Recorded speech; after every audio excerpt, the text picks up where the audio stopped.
Welcome once again, my friends, and thank you for stopping by to listen to an old storyteller. Today we have a story from Germany, and the title of this story is Hansel and Gretel. Hard by a great forest dwelt a poor woodcutter with his wife and his 2 children. The boy was called Hansel, and the girl Gretel. He had little to bite and to break, and once when great scarcity fell on the land, he could no longer procure daily bread.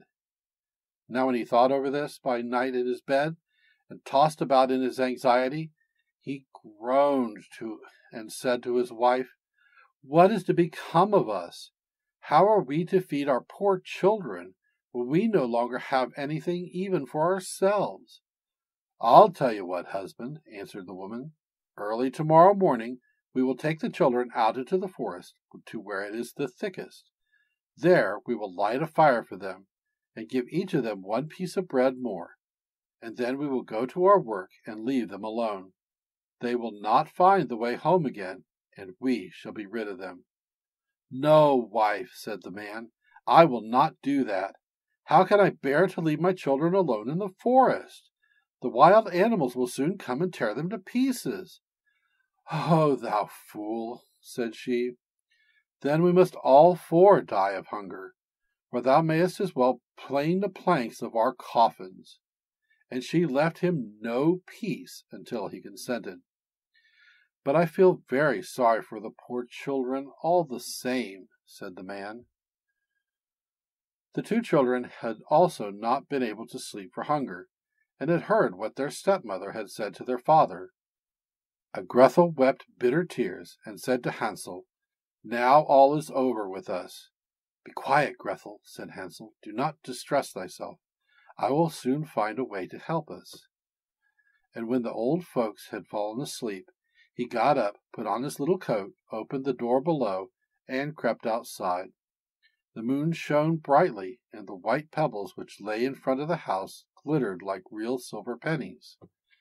Hansel stooped and put as many of them in the little pocket of his coat as he could possibly get in. Then he went back and said to Grethel, "Be comforted, dear little sister, and sleep in peace. God will not forsake us." And he lay down again in his bed. When day dawned, but before the sun had risen, the woman came and awoke the 2 children, saying, "Get up, you sluggards! We are going into the forest to fetch wood." She gave each a little piece of bread, and said, "There is something for your dinner, but do not eat it up before then, or you will get nothing else." Grethel took the bread under her apron, and Hansel had the stones in his pocket. Then they all set out together on the way to the forest. When they had walked a short time, Hansel stood still and peeped back at the house, and did so again and again. His father said, "Hansel, what art thou looking at and staying behind for? Mind what thou art about, and do not forget how to use thy legs." "Ah, father," said Hansel, "I am looking at my little white cat, which is sitting upon the roof and wants to say good-bye to me." The wife said, "Fool, that is not thy little cat. It is the morning sun which is shining on the chimneys." Hansel, however, had not been looking back at the cat, but had been constantly throwing one of the white pebble stones out of his pocket on the road. When they had reached the middle of the forest, the father said, "Now, children, pile up some wood, and I will light a fire that you may not be cold." Hansel and Gretel gathered brushwood together as high as a little hill. The brushwood was lighted, and when the flames were burning very high, the woman said, "Now, children, lay yourselves down by the fire and rest. We will go into the forest and cut some wood. When we have done, we will come back and fetch you away." Hansel and Gretel sat by the fire, and when noon came, each ate a little piece of bread. And as they heard the strokes of the wood axe, they believed that their father was near. It was not, however, the axe. It was a branch which he had fastened to a withered tree, which the wind was blowing backwards and forwards. And as they had been sitting such a long time, their eyes shut with fatigue, and they fell fast asleep. When at last they awoke, it was already dark night. Grethel began to cry and said, "How are we to get out of the forest now?" But Hansel comforted her and said, "Just wait a little until the moon has risen, and then we will soon find the way." And when the full moon had risen, Hansel took his little sister by the hand, and followed the pebbles which shone like newly coined silver pieces, and showed them the way. They walked the whole night long, and by break of day came once more to their father's house. They knocked at the door, and when the woman opened it and saw that it was Hansel and Gretel, she said, "You naughty children, why have you slept so long in the forest? We thought you were never coming back at all." The father, however, rejoiced, for it had cut him to the heart to leave them behind alone. Not long afterwards, there was once more great scarcity in all parts, and the children heard their mother saying at night to their father, "Everything is eaten again, and we have 1/2 loaf left, and after that there is an end. The children must go. We will take them farther into the woods, so they will not find their way out again. There is no other means of saving ourselves." The man's heart was heavy, and he thought, "It would be better for thee to share the last mouthful with thy children." The woman, however, would listen to nothing that he had to say, but scolded and reproached him. He who says A must say B, and as he had yielded the first time, he had to do so a second time also. The children were, however, still awake and had heard the conversation. When the old folks were asleep, Hansel again got up and went out to pick up pebbles as he had done before. But the woman had locked the door, and Hansel could not get out. Nevertheless, he comforted his little sister and said, "Do not cry, Grethel. Go to sleep quietly. The good God will help us." Early in the morning came the woman, and took the children out of their beds. Their bit of bread was given to them, but it was still smaller than the time before. On the way into the forest, Hansel crumbled his in his pocket, and often stood still and threw a morsel on the ground. "Hansel, why dost thou stop and look around?" said the father. "Go on." "I am looking back at my little pigeon, which is sitting on the roof. It wants to say good-bye to me," answered Hansel. "Simpleton," said the woman, "that is not thy little pigeon. That is the morning sun that is shining on the chimney." Hansel, however, little by little, threw all the crumbs on the path. The woman led the children still deeper into the forest, where they had never in their lives been before. Then a great fire was again made, and the mother said, "Just sit there, you children, and when you are tired you may sleep a little. We are going into the forest to cut wood, and in the evening, when we are done, we will come and fetch you away." When it was noon, Grethel shared her piece of bread with Hansel, who had scattered his by the way. Then they fell asleep, and evening came and went, but no one came to the poor children. They did not awaken until it was dark night, and Hansel comforted his little sister and said, "Just wait, Grethel, until the moon rises, and then we shall see the crumbs of bread which I have strewn about. They will show us our way home again." When the moon came, they set out, but they found no crumbs, for the many thousands of birds which fly about in the woods and the fields had picked them all up. Hansel said to Grethel, "We shall soon find the way," but they did not find it. They walked the whole night and all the next day too, from morning till evening, but they did not get out of the forest, and were very hungry, for they had nothing to eat but 2 or 3 berries, which grew on the ground. And as they were so weary that their legs could carry them no longer, they lay down beneath a tree and fell asleep. It was now 3 mornings since they had left their father's house. They began to walk again, but they always got deeper into the forest, and if help did not come soon, they must die of hunger and weariness. When it was midday, they saw a beautiful snow-white bird sitting on a bough, which sang so delightfully that they stood still and listened to it. And when it had finished its song, it spread its wings and flew away before them, and they followed it until they reached a little house, on the roof of which it alighted.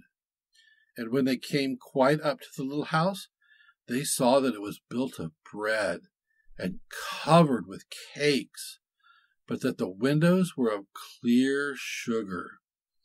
"We will set to work on that," said Hansel, "and have a good meal. I will eat a bit of the roof, and thou, Gretel, canst eat some of the window. It will taste sweet. Hansel reached up above and broke off a little of the roof to try how it tasted, and Gretel leaned against the window and nibbled at the panes. Then a soft voice cried from the room, "Nibble, nibble, like a mouse. Who is nibbling at my little house?" The children answered, the wind, the heaven-born wind," and went on eating without disturbing themselves. Hansel, who thought the roof tasted very nice, tore down a great piece of it, and Gretel pushed out the whole of one round window pane, sat down, and enjoyed herself with it. Suddenly the door opened, and a very, very old woman, who supported herself on crutches, came creeping out. Hansel and Gretel were so terribly frightened that they let fall what they had in their hands. The old woman, however, nodded her head and said, "Oh, you dear children, who has brought you here? Do come in and stay with me. No harm shall happen to you." She took them both by the hand and led them into her little house. Then good food was set before them, milk and pancakes, with sugar, apples, and nuts. Afterwards 2 pretty little beds were covered with clean white linen, and Hansel and Gretel lay down in them, and they thought they were in heaven. The old woman had only pretended to be so kind. She was in reality a wicked witch, who lay in wait for children, and had only built the little house of bread in order to entice them there. When a child fell into her power, she killed it, cooked it, and ate it. And that was a feast day with her. Witches have red eyes and cannot see far, but they have a keen scent like the beasts, and are aware when human beings draw near.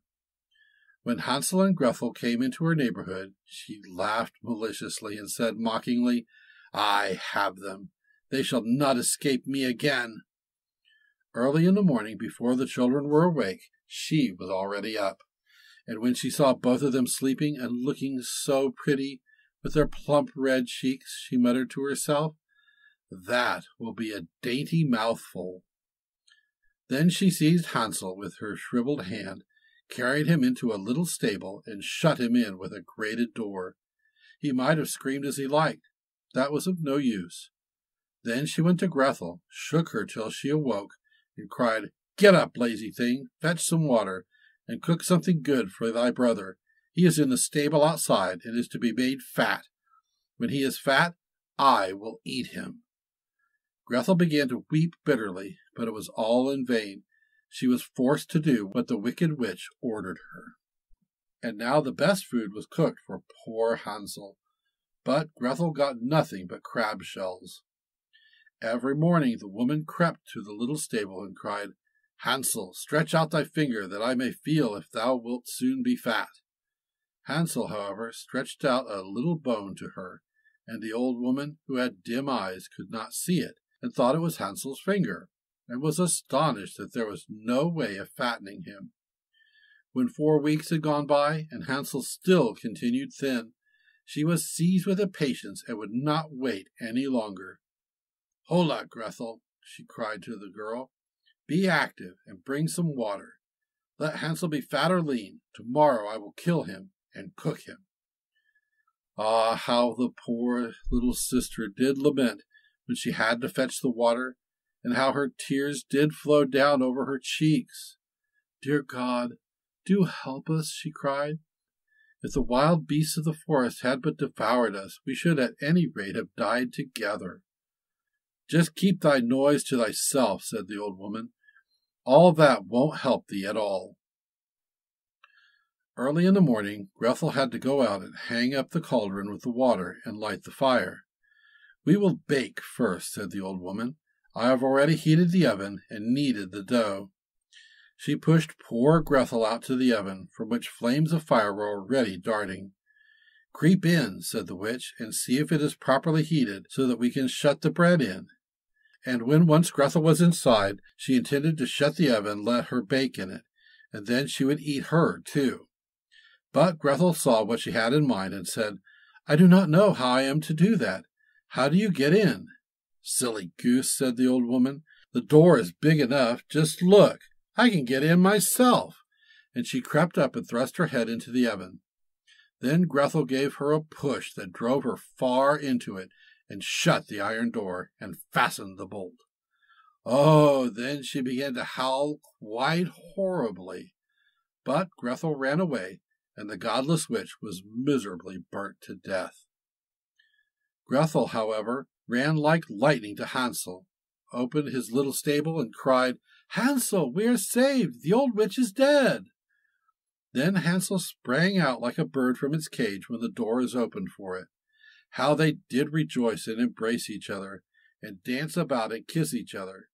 And as they had no longer any need to fear her, they went into the witch's house, and in every corner there stood chests full of pearls and jewels. "These are far better than pebbles," said Hansel, and thrust into his pockets whatever could be got in. And Grethel said, "I too will take something home with me," and filled her pinafore full. "But now we will go away, that we may get out of the witch's forest." When they had walked for 2 hours, they came to a great piece of water. "We cannot get over," said Hansel. "I see no footplank and no bridge."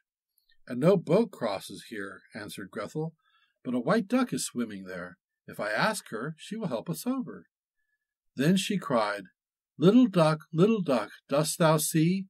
Hansel and Grethel are waiting for thee. There's never a plank or bridge in sight. Take us across on thy back so white."